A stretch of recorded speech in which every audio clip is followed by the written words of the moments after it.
खुलुमबाय लोगोफोर, गोजोन फुंबिलि बयनिसिमबो। नोंथांमोनखौ डियार ब्रह्म इउटिउब चेनेलाव गोदान भिडिअ आरो फिन खेबसेबाव बयखौबो बरायनाय बावहरबाय।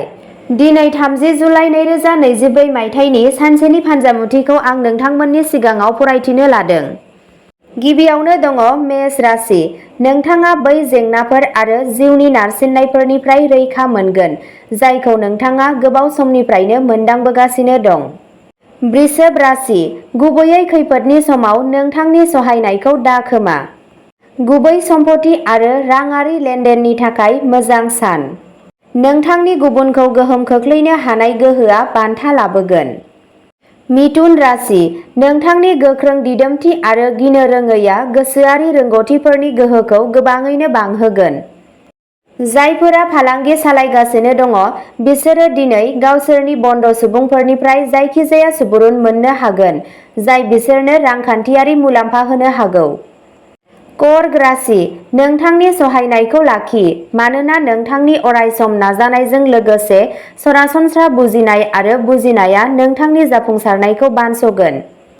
दिनै जिरायनो थाखाय जोबोद बाङाइ सम दं मानोना थाथ'नाय खामानिया नोंथांखौ मुखुब दोनगोन। सिंह राशि। दिनै नोंथाङा नोंथांनि रांखौ रावजोंबो बोसोन लायाजासे रां थिसननो नाङा। नखरनि नारसिननायखौ नोंथांनि गोसोखौ बोखारनो नाङा।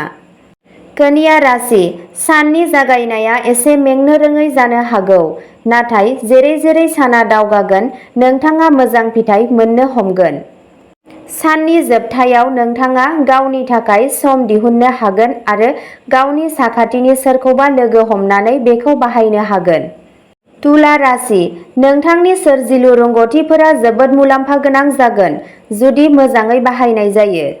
समाजारि हाबाफारिफोरा गोहोम गोनां आरो गोनांथार सुबुंफोरजों नोंथांनि सोमोन्दोखौ साबसिन खालामनो थाखाय आबुं खाबु जागोन। वृश्चिक राशि। नोंथांनि थाखाय जोबोद गोजोननाय आरो रंजानाय मानोना नोंथाङा जिउखौ आबुङै रंजानो थांगासिनो दं।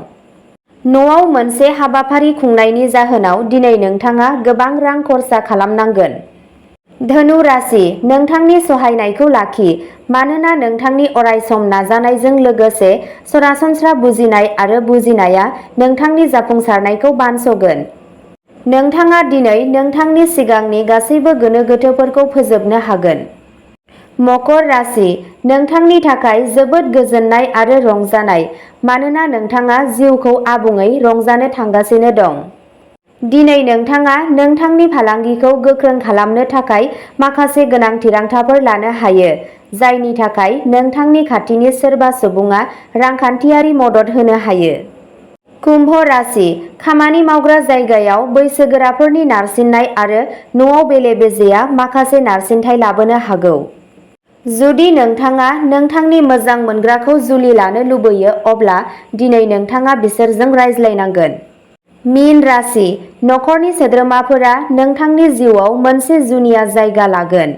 जिनिसफोरखौ मोजाङै सामलाय मानोना नोंथांनि जिउ लोगोरिनि मुडआ बांद्राय मोजां नङा। नोंथाङा दिनै मावख'नि थासारिफोर बायदियै आखु दिन्थिनांगौ। अब्ला दिनैनि राशि फरायथिनाया एसेनोसै।